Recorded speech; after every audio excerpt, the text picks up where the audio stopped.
சமயபுரம் ஆத்தாளுக்கு பக்தர்கள் கொண்டு வந்து செலுத்திய 365 கிலோ தங்கம்.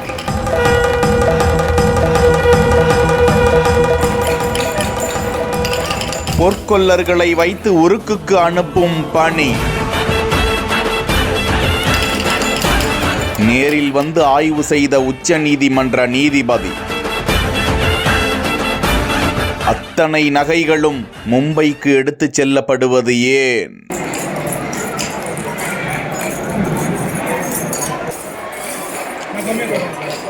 திருச்சி சமயபுரம் மாரியம்மன் திருக்கோவிலில் உச்சநீதிமன்ற முன்னாள் நீதிபதி துரைசாமி ராஜு முன்னிலையில் பக்தர்கள் காணிக்கையாக அளித்த தங்கத்தை தரம் பிரித்து அளவீடு செய்யும் பணி துவங்கியது. தமிழக சட்டப்பேரவையில் இந்து சமய அறநிலையத்துறை 2021-2022 மானிய கோரிக்கையின் போது அறநிலையத்துறை அமைச்சர் சேகர் பாபு கடந்த 10 ஆண்டுகளாக கோவில்களில் காணிக்கையாக வரப்பெற்ற பொன் இனங்களில் கோவிலுக்கு தேவைப்படும் இனங்கள் நீங்களாக ஏனைய பொன் இனங்களை மும்பையில் உள்ள அரசுக்கு சொந்தமான தங்க உருக்கு ஆலையில் உருக்கி சொக்க தங்கமாக மாற்றி கோவிலுக்கு வருவாய் ஈட்டும் வகையில் வங்கியில் முதலீடு செய்யப்படும் என அறிவித்தார். இப்பணிக்காக இந்து சமய அறநிலையத்துறை சார்பில் தமிழ்நாடு 3 மண்டலங்களாக பிரிக்கப்பட்டிருக்கிறது. இதில் சமயபுரம் மாரியம்மன் கோவிலுக்கு பக்தர்கள் நேர்த்தி கடனாகவும் காணிக்கையாகவும் செலுத்திய மொத்தம் 365 கிலோ தங்க நகைகள் கோவில் உபயோகத்திற்கு தேவையில்லாத கல், அரக்கு, அழுக்கு போன்றவற்றை நீக்கி நிகர தங்கங்களை தரம் பிரித்து எடை போடும் பணி கோவில் அலுவலக வளாகத்தில் நடந்தது.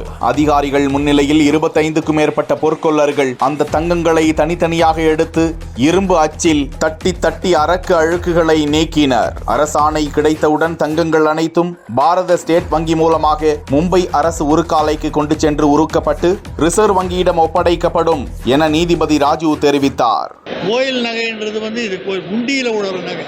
இப்போ தாலியை கைட்டி போடுறாங்க, தாலியில் குழையாக கோத்துக்குவாங்க, குண்டு குண்டாக கோத்துக்குவாங்க. அந்த குழையில் உள்ள செப்பு தகடு இருக்கும், அந்த குண்டில் அரக்கு இருக்கும். அதை தட்டி எல்லாம் கோல்ட் ஸ்மித் தான், அதாவது பொற்கொல்லர்கள் அவங்கள தான் போட்டு பண்ண சொல்கிறோம். அதை வெட்டி அவங்க அந்த அரக்கெல்லாம் எடுத்துடணும். இந்த அரக்கெல்லாம் எடுத்துட்ட பிறகு அந்த குழையெல்லாம் எடுத்துட்ட பிறகு சாயந்தரம் எடை போட்டு வாங்கி அன்னைக்கு இது கணக்கு வச்சுக்கிறோம். கடைசி நாள்லேயும் ஒரு ரிப்போர்ட் எழுதி கமிஷனர் ஆஃபீஸில் அனுப்புகிறோம். அனுப்பிச்சோம்னா கமிஷனர் ஆஃபீஸ்லேருந்து கவர்மெண்ட்டுக்கு அனுப்பிச்சு இப்போ இந்த திட்டத்து பிரகாரமே எப்படின்னா இதையெல்லாம் ஆர்டர் வந்த உடனே ஸ்டேட் பேங்க் மூலியமாக ஹேண்ட் ஓவர் பண்ணி இவங்களும் போவாங்க கூட. பாம்பேயில் ரிசர்வ் பேங்கினுடைய கோல்டு மெல்டிங் சென்டர் இருக்குது, அங்கே தான் பண்ண முடியும், வேறு எங்கேயும் பண்ண முடியாது. நம்ம பொது கோயில்கள் அங்கே போன உடனே இது எல்லாத்தையுமே 24 கேரட்டாக மாற்றிடுறாங்க. 18, 15, 13 எல்லாத்தையும் அந்த எவ்வளோ பொண்ணோ அதுக்கு தகுந்த மாதிரி 10 கிலோ பாரு, 5 கிலோ பாரு இந்த மாதிரி பண்ணி கொடுக்குறாங்க. பண்ணிங்கன்னா கோயிலுக்கு வேணும்னு முன்னாலேயே எழுதி கேட்டிங்கன்னா பர்மிஷன் கொடுக்குறாங்க. ஏன்னா எதுக்கு வேணும் அதுவும் இதுக்குன்னு இருக்கிற ஆஃபீஸ்லாம் பண்ணணும். இந்த செய்கிறவர் எவ்வளோ ஆகும்னு சொல்லி அது மாதிரி கொடுக்குறாங்க.